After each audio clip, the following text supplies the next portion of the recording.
Hola, bienvenidos al canal La Inteligencia Espiritual.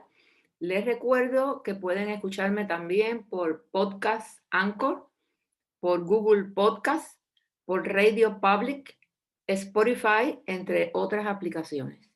Hoy comenzaremos un nuevo ciclo de un tema muy interesante que le vamos a llamar visión compleja del proceso de formación de la identidad cristiana. Espero que les sea de su agrado. El problema de la identidad es tratado por la psicología y el término es definido de muchas maneras, pero en sentido general coinciden las teorías en que es la percepción individual que una persona tiene de sí misma. Es el autoconcepto, la autoestima, la autovaloración que se forma desde la etapa de la niñez bajo la influencia educativa y la opinión social. De esta forma, comienza a operar un mecanismo en la persona que relaciona las posibilidades que tiene en el orden físico, intelectual y emocional como base para establecer metas que impulsan o retrasan el desarrollo de esa futura personalidad y que responden a la satisfacción de sus necesidades básicas. Sin embargo, explicaremos la visión bíblica del concepto de identidad, donde se manifiesta la gracia de Dios puesta en cada hijo escogido. Para fundamentar bíblicamente, analicemos estos versículos del libro de Pedro, que dice de esta manera: Para ustedes, son linaje escogidos, real sacerdocio, nación santa, pueblo que pertenece a Dios, para que se proclamen las obras maravillosas de aquel que los llamó de las tinieblas a su luz admirable. Ustedes antes ni siquiera eran pueblo, pero ahora son pueblo de Dios. Antes no habían recibido misericordia, pero ahora ya la han recibido. Primera de Pedro 2:9. Si buscamos en los diccionarios bíblicos, el linaje es un concepto que denota la ascendencia ilustre de una persona. Es una clase o condición. En estos versículos, el linaje se refiere al hecho de que sin importar raza, ni cultura, ni otra condición, Dios nos escogió. Y eso también lo fundamentamos cuando tocamos el tema de las bendiciones espirituales. ¿Por qué nos escoge? ¿Quién soy yo para que me escogiera? No hay nada en nosotros para que nos escogiera, ni que nos otorgara más valor que a otro ser humano. No se trata entonces de que tuviéramos títulos, méritos, que seamos buenas personas, que hiciéramos buenas acciones. Es una bendición espiritual por gracia. Es un favor que recibimos de manera inmerecida. Reflexionemos estos versículos bíblicos también del Antiguo y Nuevo Testamento. Todos somos como gente impura. Todos nuestros actos de justicia son como trapos de inmundicia. Todos nos marchitamos como hojas. Nuestras iniquidades nos arrastran como el viento. Isaías 64:6. También por otro lado, esta porción de la Biblia, así está escrito: no hay un solo justo, ni siquiera uno. No hay nadie que entienda, nadie que busque a Dios. Todos se han descarriado, a una se han corrompido. No hay nadie que haga lo bueno. No hay uno solo.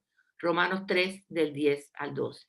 Nótese que Isaías y Pablo coinciden en que no hay nadie bueno y que nuestras obras, nuestra justicia son suciedad para Dios. Estamos llenos de pecado. Por eso no somos salvos por obras. Necesitamos nacer de nuevo. Necesitamos el Espíritu Santo para desarrollar nuestra naturaleza espiritual. Y precisamente es un requisito para la construcción de nuestra identidad cristiana, comprender nuestra naturaleza espiritual. Una vez que estamos en Cristo, entonces somos un espíritu en un cuerpo. Dios, en su infinita misericordia y amor, nos eligió cuando, envueltos en el pecado por nuestra culpa, nos saca del foso de las tinieblas y nos lleva a la luz para salvarnos. Fuimos escogidos porque Dios nos da la gracia de su amor. Es por esto que nuestra identidad comienza a formarse cuando Dios nos elige, no por nuestras obras, sino por su gracia, por su favor inmerecido. No me escogieron ustedes a mí, sino que yo los escogí a ustedes y los comisioné para que vayan y den frutos, un fruto que perdure. Así el Padre les dará todo lo que pidan en mi nombre. Juan 15:16. Somos su pueblo escogido, somos el pueblo de Dios. Él nos toma como pertenencia propia. Somos posesión de Dios, pues todo lo creado por Dios le pertenece. Dios habitará en nosotros, que seremos su templo. Somos apartados para Dios y somos, por tanto, santos como Él es santo y sacerdotes reales ante Dios. Tenemos acceso a Él mediante su intermediario, Jesucristo. La vida que llevaremos es para servirle y adorarle, por lo que seremos un sacrificio vivo, santo y agradable a Dios. Romanos 12:1. Por tanto, resumiendo estas ideas previas, somos linaje escogido. Quiere decir que usted no necesita luchar por ocupar un lugar en la casa del Señor, ya que Él nos escoge. Dios nos buscó porque quería entablar una relación eterna con nosotros. Fuimos seleccionados por Dios mismo. Qué bendición espiritual.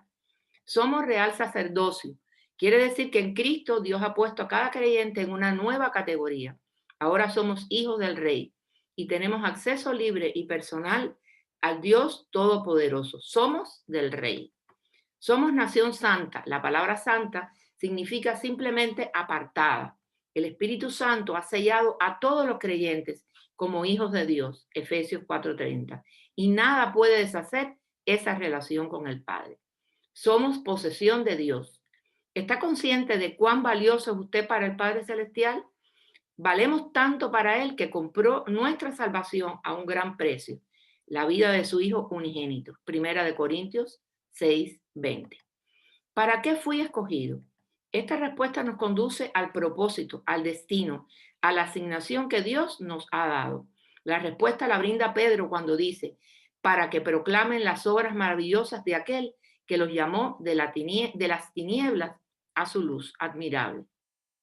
Entonces, podemos entender que la pregunta ¿quién soy? Me conduce a otra interrogante importante. ¿Para qué fui escogido? Esta respuesta nos conduce al propósito, al destino, a la asignación que Dios nos ha dado. La respuesta la brinda Pedro cuando dice, para que proclamen las obras maravillosas de aquel que los llamó de las tinieblas a su luz admirable.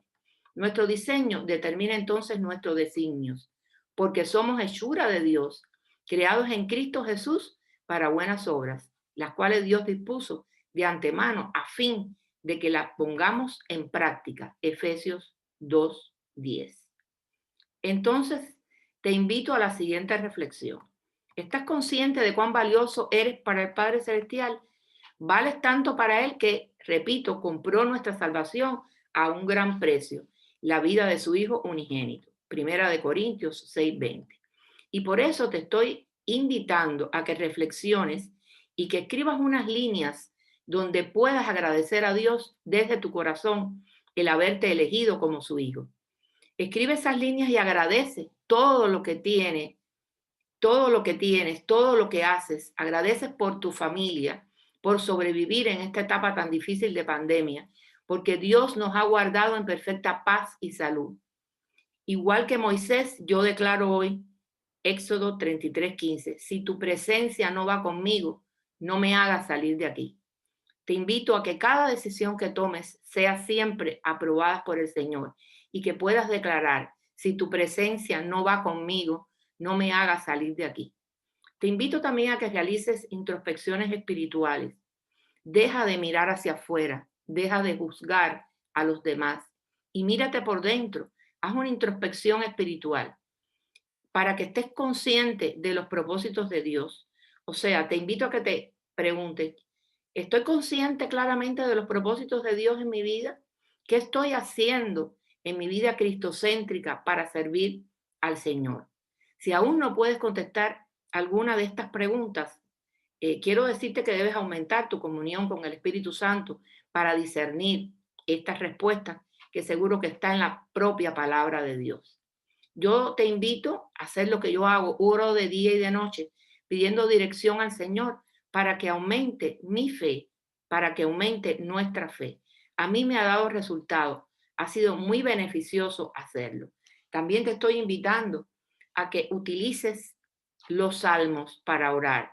En este caso te invito a que utilices el Salmo 143:10, que dice así, enséñame a hacer tu voluntad, porque tú eres mi Dios. Que tu buen espíritu me guíe por un terreno sin obstáculos. Yo te estoy invitando, si tú me estás escuchando y no conoces al Señor, si no lo has recibido o has perdido el primer amor, es decir, que ya no tienes el fervor y el apasionado compromiso de antes porque apareció la rutina y la costumbre ha sustituido el amor intenso hacia el Señor, por lo que necesitas entonces de una reflexión sobre tu vida cristiana para rescatar el deleite de su primer encuentro. Y te invito a que hagas conmigo esta oración escritural.